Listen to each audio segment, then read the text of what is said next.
Hey, what is up guys? This is Zach, and a while ago I got the DJI Inspire 1, a drone that is at the top of the consumer level, but right around the bottom of the prosumer level. And I've been really happy with this drone and the shots that I'm able to get.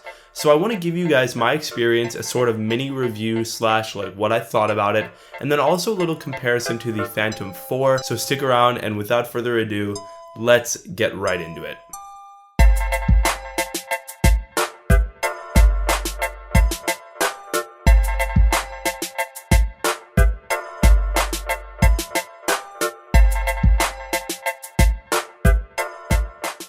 Alright, so starting off with why I actually got a drone and why I was interested, I was basically going to film a rowing race with my good friend John, and if you want to watch the video for it, it'll be right there in the card.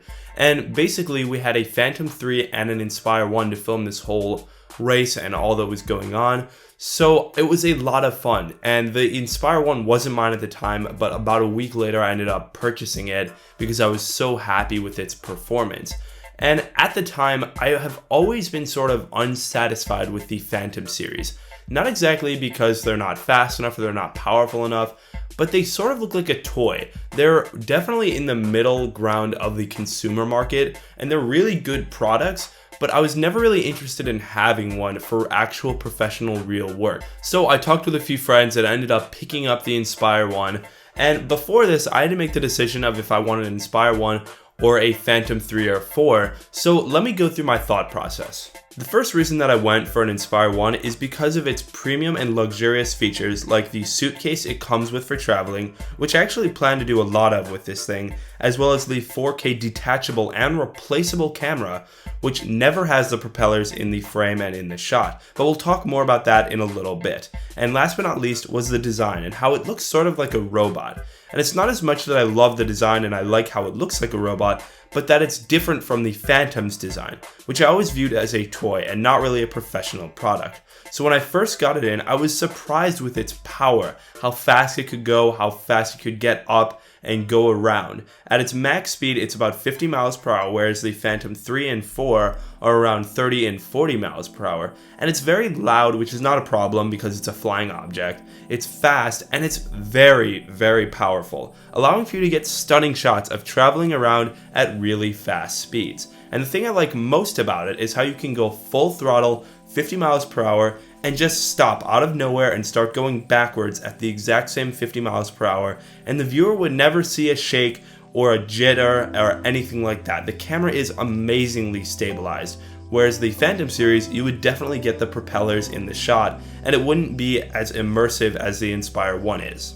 Now, continuing on the topic of the propellers in the shot, the way that the Inspire 1 accomplishes these clean shots is through the Inspire's transforming design.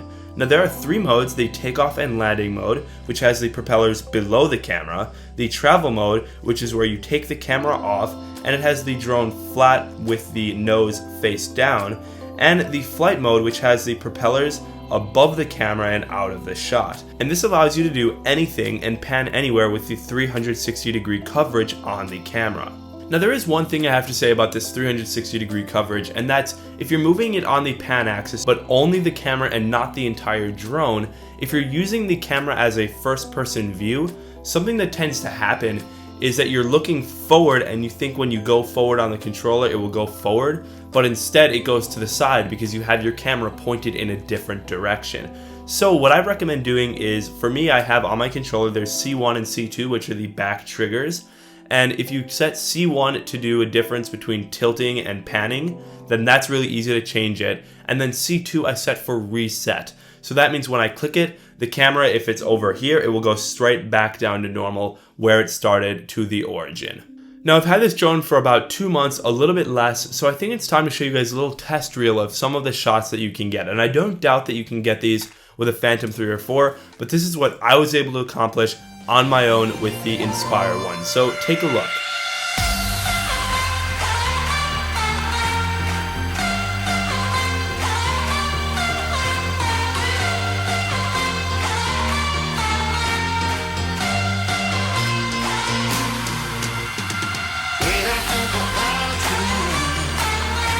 Nothing can explain why after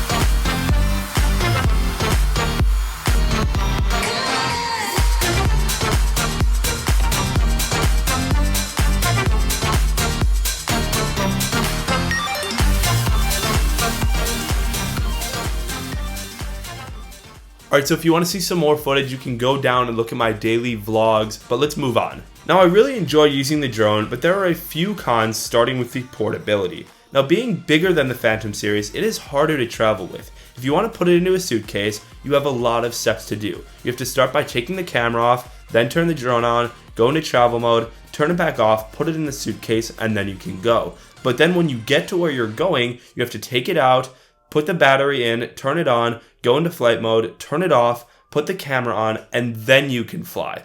And with the Phantom 4, you can just take it out of your bag, put propellers on, and start flying. And I'm currently experimenting with some ways to attach the Inspire 1 to the outside of my backpack and just keep the batteries and cameras inside of its case, but it really isn't ideal like the Phantom 4 is, that it's so small and you can just strap it to your bag. Now, I'm going to be honest with you guys and let you in on a little secret. The extra time that it takes to set the Inspire 1 up is worth it.